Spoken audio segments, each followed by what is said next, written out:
सुशीला। यथा नाम यथा गुण सुदामा, जिसका दामन साफ हो वो सुदामा है, जिसका चरित्र साफ हो वो सुदामा है, जिसके वस्त्रों पे भी धब्बा न हो वो सुदामा है, जिसके दिल पर कोई गंदगी न हो वो सुदामा है, जिसका मन पवित्र हो वो सुदामा है। लेकिन सुदामा की पत्नी कौन है? सुशीला, सुधनशील, सुलक्षणा भी और शीलता भी। केवल संतुष्टि, जो मिल जाए सो ठीक है। महीनों महीनों भूखे निकल जाते हैं सुदामा, फिर भी सुशीला ये नहीं कहती कि कहीं से लाओ, कैसे भी लाओ, मुझे खाने को लाओ, ऐसा नहीं कहती सुशीला। बच्चे भूखे रहते हैं, लेकिन बच्चे भी सुशील हैं उनके। बच्चे वहीं जाते हैं जहां वो भेजते हैं।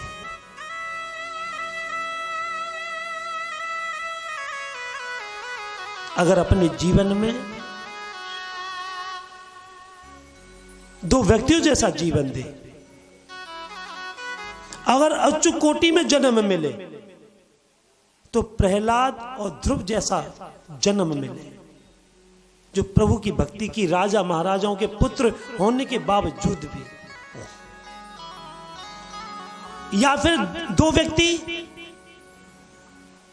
एक सुदामा और एक नरसी भक्त, जिसके यहां पर प्रभु स्वयं पधारे हैं। नरसी की तो पग पग पर रक्षा की, वो भी एक मानव थे। क्या ईश्वर हमारी रक्षा नहीं करेंगे? पतितों को भी वो पावन बनाने वाले, क्या वो हमको पावन नहीं बनाएंगे? क्या हमारे चरित्र को साफ नहीं करेंगे? क्या वो हमारी रक्षा नहीं करेंगे?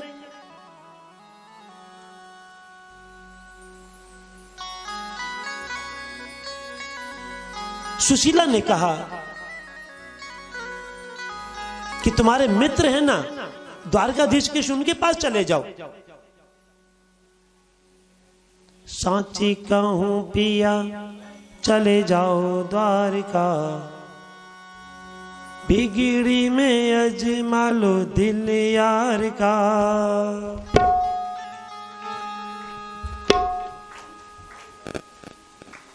एक ही कड़ी गाऊंगा, ज्यादा नहीं गाऊंगा, बस यही। सुदामा जी ने कहा, सुशीला ने तो ये शब्द कहा कि सांची कहूं पिया चले जाओ द्वारिका, बिगड़ी में अजमा लो दिल यार का, अपने यार का। सुदामा तुरंत जवाब देते हैं, मैं द्वारिका न जाऊं। सुशीला, भले ही वो मेरा यार है, भले मेरा दोस्त है, भले मेरा वो प्राण प्रिय है, मैं भले ही उसका मेरा संबंध कभी न टूटे, ऐसा मेरा संबंध बना हुआ है, लेकिन मैं द्वारका न जाऊं, पर भीख मांगे लाओ। मैं द्वारका न जाऊं,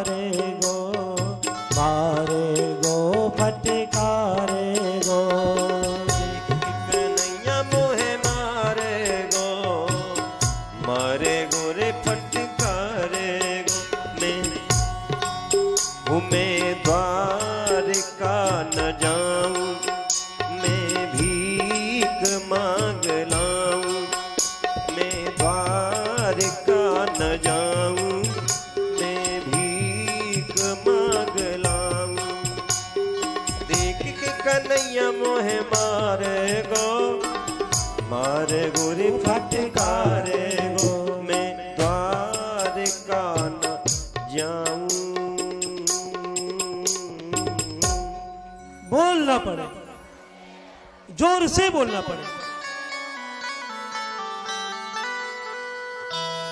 वैसे दोनों भजन अच्छे हैं, ठीक है ना, लेकिन मैं सुना नहीं पाऊंगा, समय का अभाव है। आज सुशीला जी जाती हैं, किसी के घर से कुछ तंदुल मांग करके, चावल मांग करके लाते हैं, कोई उनको नमक भी नहीं देता,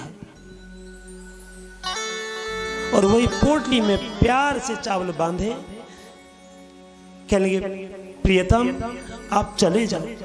बोले सुशीला मैं तेरे कहने पर जा रहा हूं, मैं नहीं जा रहा हूं, मैं नहीं जा रहा, तेरे कहने पर जा रहा हूं। भगवान सब कुछ देख रहे हैं।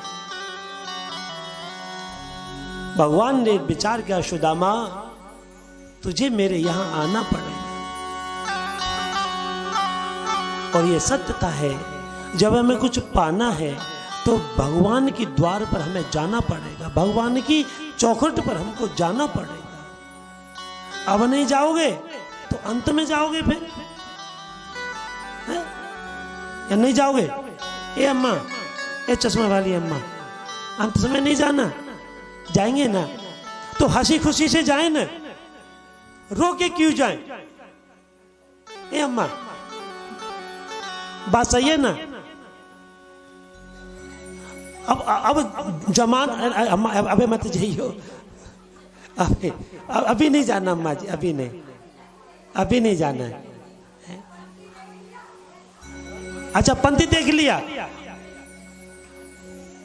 अच्छा बिटिया है, चलो अच्छी बात है, कोई बात नहीं, जो भी है। नहीं अम्मा जी, आपकी कृपा हम पर है, आपका आशीर्वाद हम पर है।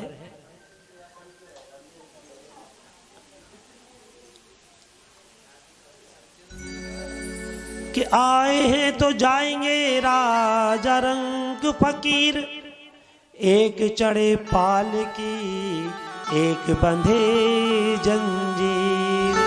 जाना सबको है। आज सुदामा जी चलते हैं और रास्ते में पहुंचते हैं, हम पांवों में कांटे लग जाते हैं, दुखित होते हैं, फटी दुपटी लुपटी सी, वस्त्र भी साज अच्छे नहीं है, गंदे हैं, एक लाठी है वो भी टूटी हुई है।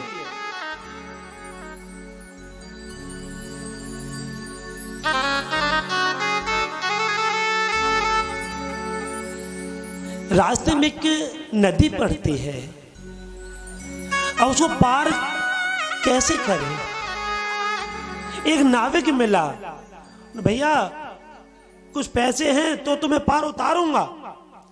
उन्होंने सुदामा के पास आज कुछ भी नहीं है, किसी भी नाविक ने उनको पार नहीं उतारा, सभी नाविक किनारा कर दिया। लेकिन संसार को तारण हारने वाला, संसार को तारने वाला आज एक नाव लेकर के, नाविक बन करके, कोई चलेगा पल्ली पार, कोई आएगा पल्ली पार। और मां कोई हथ हथ ना, वो सुदामा ही थे खड़े बेचारे, सुदामा जी खड़े थे। सुदामा जी बोले ये कौन थी कह रहे हो, यहाँ कोई हथ हथ ना है? बोले भैया हाँ मुझे जाना है। बोले आ जाओ जल्दी आ जाओ माई नाव में। बोले भैया, सुदामा जी की हिलकी भर गई, रोने लगे।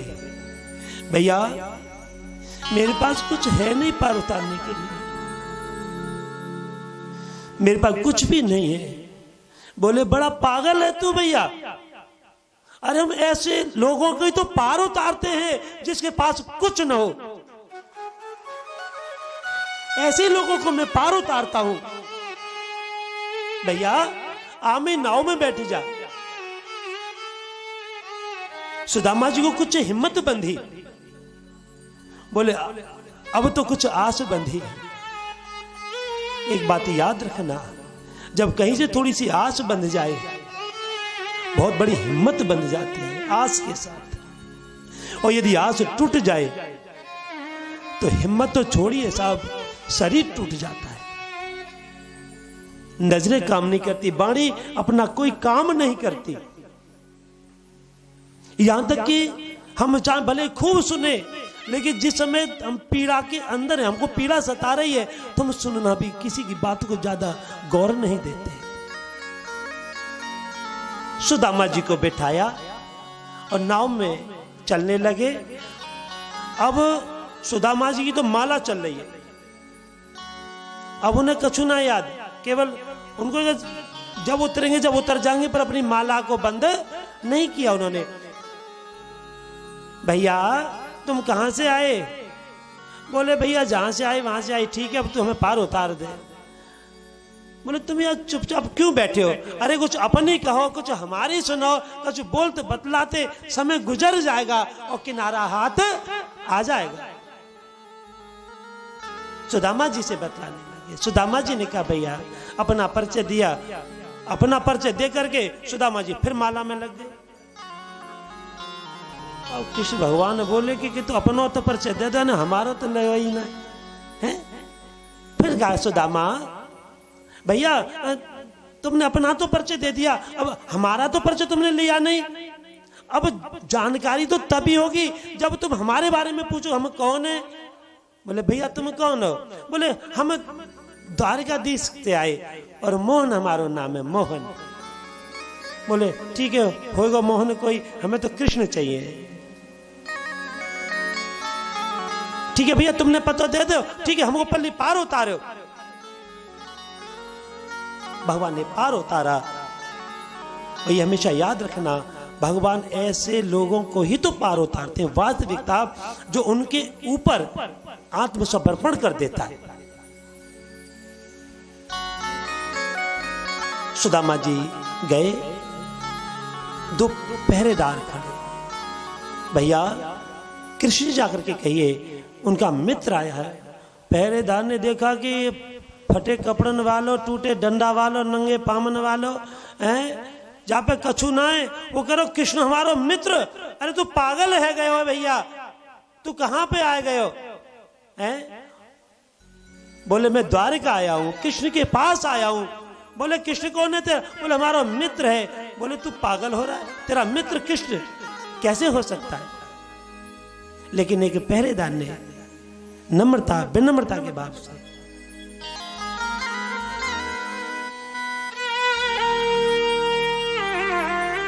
कृष्ण के पास पहुंचे। कृष्ण का आगे भगवान कोई शीस पगा न जगा तन में, जान को आए बसे के ग्रामा। धोती फटी सी लटी दुपटी, और पाए उपाहन की नहीं सामा। द्वार खड़ा तुझ दुर्बल एक, रया चकिसो बसुदा अबिरामा। पूछत दीन दयाल को धाम, बतावत आपनो नाम सुदामा। उस द्वारपाल ने जाकर के कहा, देखो देखो ये गरीबी का हाल। कृष्ण के दर पे विश्वास लेके आया, मेरे बचपन का यार है मेरा श्याम। यही सोच कर के आस लेके आया हूँ। अरे द्वारपालो कन्हैया से कह दो, अरे द्वारपालो कन्हैया से कह दो के सर पे सुदामा गरीबा गया है। दर पे सुदामा गरीबा गया है।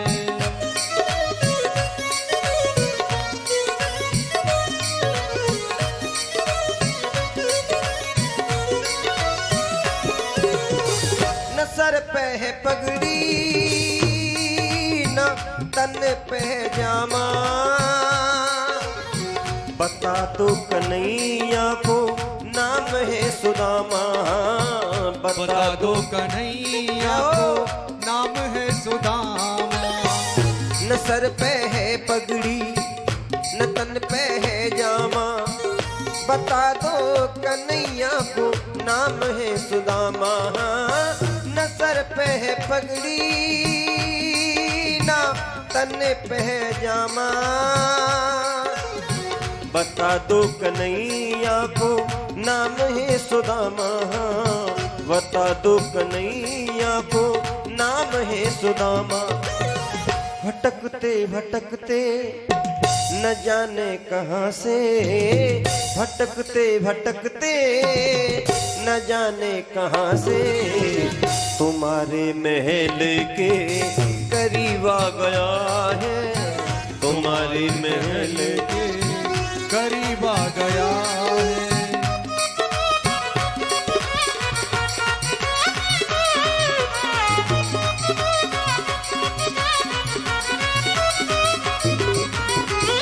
ये सुनते ही दौड़े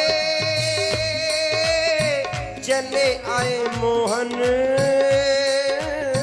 लगाया गले से सुदामा को मोहन, हाँ लगाया गले से सुदामा को मोहन।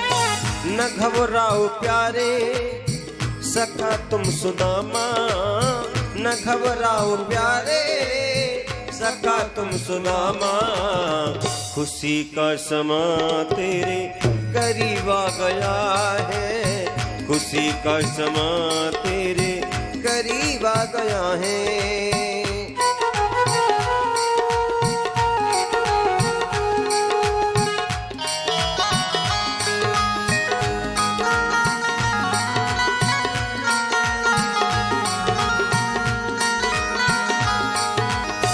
बराबर में अपने सुदामा बिठाए, चरण आंसुओं से श्याम ने धुलाए, हाँ चरण आंसुओं से श्याम ने धुलाए। बराबर में अपने सुदामा बिठाए, चरण आंसुओं से श्याम ने धुलाए, हाँ बराबर में अपने सुदामा बिठाए, चरण आंसुओं से श्याम ने धुलाए। हुआ रुक्मणी को देख कर अचंबा, हुआ रुक्मणी को देख कर अचंबा, ये मेहमान कैसा अजीब आ गया है, मेहमान कैसा अजीब आ गया है। अरे द्वारपालो कन्हैया से कह दो कि दर पे सुदामा गरीब आ गया है, दर पे सुदामा गरीब आ गया है, दर पे सुदामा गरीब आ गया है।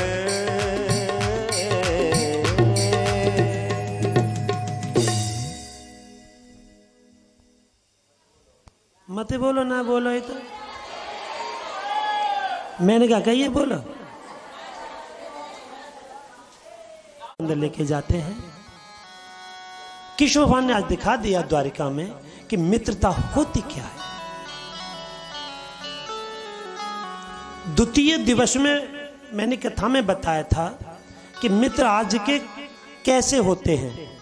और पॉकेट मोटी हो तो दोस्त बहुत हैं, और पॉकेट खाली हो तो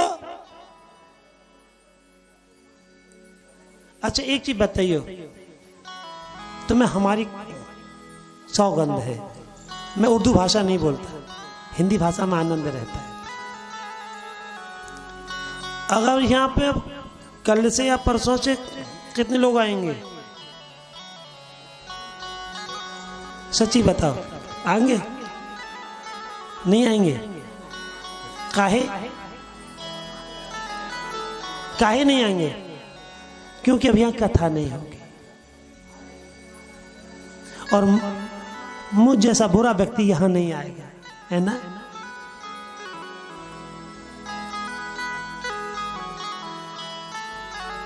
यही तो कथा का महत्व है।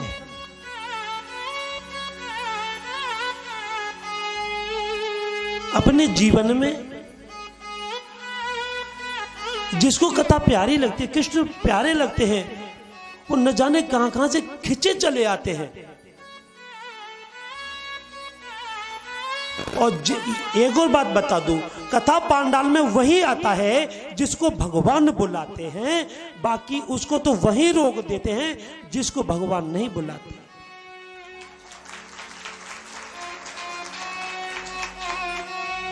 कुछ तो पड़ोसी भी ऐसे होते हैं कि आवाज आ रही है खूब प्यारी, हम यहीं बैठे सुनते रहे। लेकिन जो आनंद पांडाल में मिलता है वो आवाज सुनने में नहीं मिलता। या मिलेगा। एक बात और बता दूं आप लोगों को, जब गुरुदेव गुरु दीक्षा देते हैं तो अपनी कुछ सीमा नियत रखते हैं। जो सीमा के अंदर रहता है उसको दीक्षा वाले मंत्र याद रहते हैं, और सीमा के बाहर जो खड़ा होकर सुनता है उसको कुछ भी पल्ले या पड़ता है। बात सही है ना। आपने तो गुरु दीक्षा ले रखी है। अच्छा, यहां पे जिन्होंने गुरु बना रखे हैं मुझे हाथ उठाएंगे क्या? जिन्होंने गुरु बना रखे हैं संख्या थोड़ी है। तुलसीदास ने भी लिखा चौपाई में, गुरु वे निभावन देता रहे न कोई, चाहे बेरंच शंकर सम होई। भोलेनाथ जी ने भी गुरु बनाया।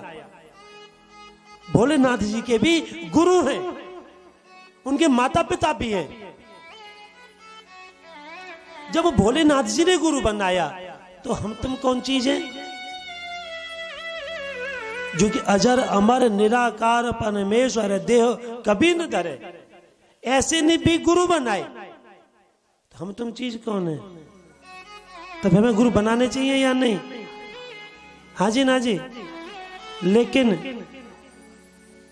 जैसे हमारी अम्मा बैठी ना, मैं सामने बैठी चश्मा वाली, कुछ ऐसी बड़ी बूढ़ों ने कुछ बताया कि गुरु बनाओ जान के पानी पियो, तो गुरु को थोड़ा सा परख लेना चाहिए कि गुरु बनाने के योग्य है या नहीं, और गुरु बनाओ। जो भी आपकी इच्छा है, जहां भी आपका मन करे, लेकिन गुरु अवश्य बनाओ। लेकिन जातिवाद मत रखना बीच में।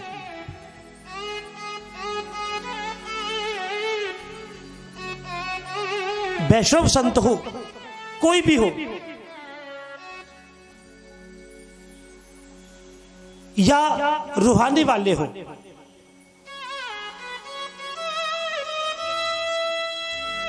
मैंने भी गुरु दीक्षा लेने में जात पात नहीं देखी, मैंने केवल गुरु की नजरों को देखा। संसार की जितनी बार आंखों की पिंडलियां हैं ना, किसी की लाल है, किसी की महरूम है, किसी की काली है, ठीक है, यही है ना। लेकिन मेरे गुरुजी की जो दोनों पिंडलियां हैं ना, ये बिल्कुल सफेद है, बिल्कुल सफेद। आज भी हम गुरु से निगाह नजरें मिलाएं तो मैं उनसे नजरें नहीं मिला पाता। मेरी आंखें पलकें मुंद जाती हैं, लेकिन उनकी पलकें नहीं मुंदती। इतना तेज आंखों में आज भी बरकरार है। 85-90 के बीच की उम्र है उनकी। और वो तो कहते हैं मेरे गुरुजी महाराज, बोले किसी में ताकत है तो मुझे नजर मिलाओ बेटा और आनंद लो। गुरु की नजरों में मिलता जो भी मिलता है, आप गुरुजी के चरण सेवन खूब करते रहो तो उसका फल तो मिलेगा, लेकिन जो आनंद नजरों से मिलेगा वो चरणों से नहीं मिलेगा। कृपा दृष्टि कहां से मिलती है? नजरों से।